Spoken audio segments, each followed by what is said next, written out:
ಅವರು ಮನೆಯವರು ಮಹಾ ಧನಿಕರು ಮಗಳನ್ನು ಕೊಟ್ಟು ಮದುವೆ ಮಾಡುವರು. ನಿನ್ನನ್ನೇ ನಂಬಿಕೊಂಡು ನಿನ್ನಲ್ಲಿಗೆ ಬಂದಿದೆ. ನೀನು ಈ ರೀತಿ ಮಾತನಾಡುವುದು ಸರಳಲ್ಲ. ನಿನ್ನ ಮಗಳನ್ನು ಕೊಡು ಅಣ್ಣ ರಾಜ. ಅಮ್ಮ ತಂಗಿ ಸುಭದ್ರ, ಈ ಮರುತನ್ನು ನೀನು ಬಿಡುವುದಿಲ್ಲವೇ? ವನವಾಸದಲ್ಲಿಲ್ಲದ ಪಾಂಡವರು ಕೂಡ ಬೀಗತ್ತನ್ನು ಮಾತದು ನನ್ನ ಮನಸ್ಸಿಗೆ ಸರಿಯಬಾರದು. ನರಿಯು ಸ್ವಲ್ಪ ಲೋಕವು ಬಯಸಿದಂತೆ ನೀನು ನನ್ನ ಮಗಳನ್ನು ಬಯಸಿಯ ಹೀಗುಡ್ತವೆ. ಗಿರಿಯ ಪಂದ್ಯದೊಳಗೆ ತಾಗಿ ಮರಿಗಳನ್ನು ಬಿಟ್ಟರೆ ಅದು ಶೋಭಿಸಿದೆ. ಈ ಭ್ರಾಂತಿಯನ್ನು ಬಿಟ್ಟು ನಿಮ್ಮ ಮಗನು ನಮ್ಮ ಮನೆಯಲ್ಲಿ ಅನ್ನ ವಸ್ತುವನ್ನು ಕೊಟ್ಟು ಸಾಕಿ ಸರಿದರು. ಇನ್ನು ಮುಂದೆ ನನ್ನ ಮಗಳ ಸುದ್ದಿಯನ್ನು ಎತ್ತಬೇಡ ತಂಗಿ ಸೋಮರಂಗಿ. ಅಣ್ಣ ಬಲಭದ್ರ, ತಂಗಿ ಸುಭದ್ರ, ಪಾರ್ಥನ ಸುತನಿಗೆ ಮಗಳನ್ನು ಕೊಡದೆ ಆ ಕುರುಪನ ಮಗನಿಗೆ ಕೊಡುವೆನೆಂದು ಹೇಳುವಿಯಲ್ಲ. ಹೌದು ಹೌದು ತಂಗಿ. ಪಾರ್ಥನ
ಈ ಸಭಾ ಸಜ್ಜನರು ನಿನ್ನನ್ನು ಮೆಚ್ಚುವರೆ. ಯಾತಕ್ಕೆ ಮೆಚ್ಚುವುದಲ್ಲ ತಂಗಿ? ಈಗ ನೋಡು ಬಲರಾಮ ದುರ್ಬುದ್ಧಿಯ ನಿಸೀಮ. ಅಮ್ಮ ತಂಗಿ ಸುಭದ್ರ, ಅಣ್ಣ ಬಲಭದ್ರ, ಪದೇ ಪದೇ ಒಂದು ಘಾತ ಮಾಡಿ ಪರ್ಯಾಸ ಮಾಡುವ ಹೇಗೆ? ಮಗಳ ಕೊಡು ಎಂದು ಸುದ್ದಿಯನ್ನು ಎತ್ತಬೇಡ. ಇನ್ನು ಎಷ್ಟು ಕಷ್ಟದ ಮಾತುಗಳನ್ನು ಹಾಡಿದರೆ ಒಳ ಹುಟ್ಟಿದ್ದಾರೆ ಎಂದು ಕರುಣೆಪಟ್ಟು ಸುಮ್ಮನಿದ್ದೆ. ಇನ್ನೊಮ್ಮೆ ಈ ಸುದ್ದಿಯನ್ನು ಎತ್ತಿದರೆ ಖಂಡಿತವಾಗಿ ನಿನ್ನ ಮರ್ಯಾದೆಯನ್ನು ಸರಳ ಮಾಡಿದರೆ ಆರ್ಥಿಕ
ಯಾವುದು ನಿನ್ನ ಎಡಗೈ?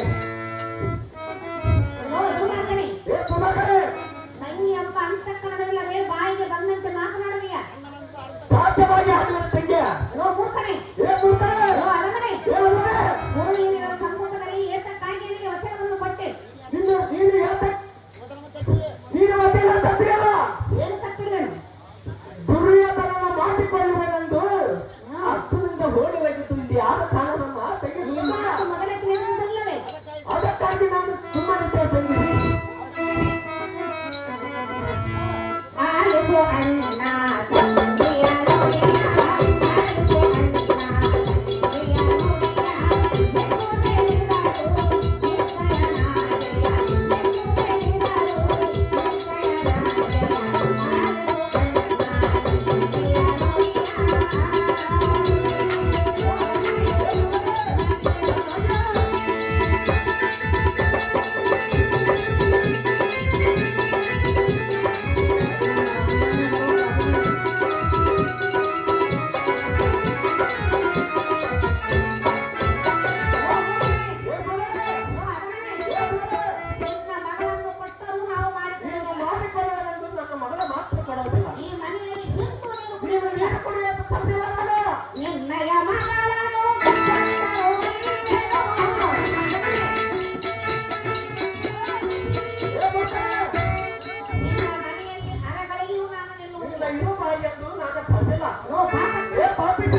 ನಿನ್ನ ಮಗಳನ್ನು ಕೊಟ್ಟರು ನಾವು ಮಾಡಿಕೊಳ್ಳುವುದಿಲ್ಲ. ನೀನು ಕೊಟ್ಟು ಕೊಡು ಎಂದರೆ ನಾನು ಮಾತ್ರ ಮಗಳನ್ನು ಕೊಡುವುದಿಲ್ಲ. ಮನೆಯಲ್ಲಿ ನಿಂತು ನೀರು ನೀನು ಕುಡಿಬೇಡ ಎಂದು ಬರಲಿಲ್ಲ ನಾನು.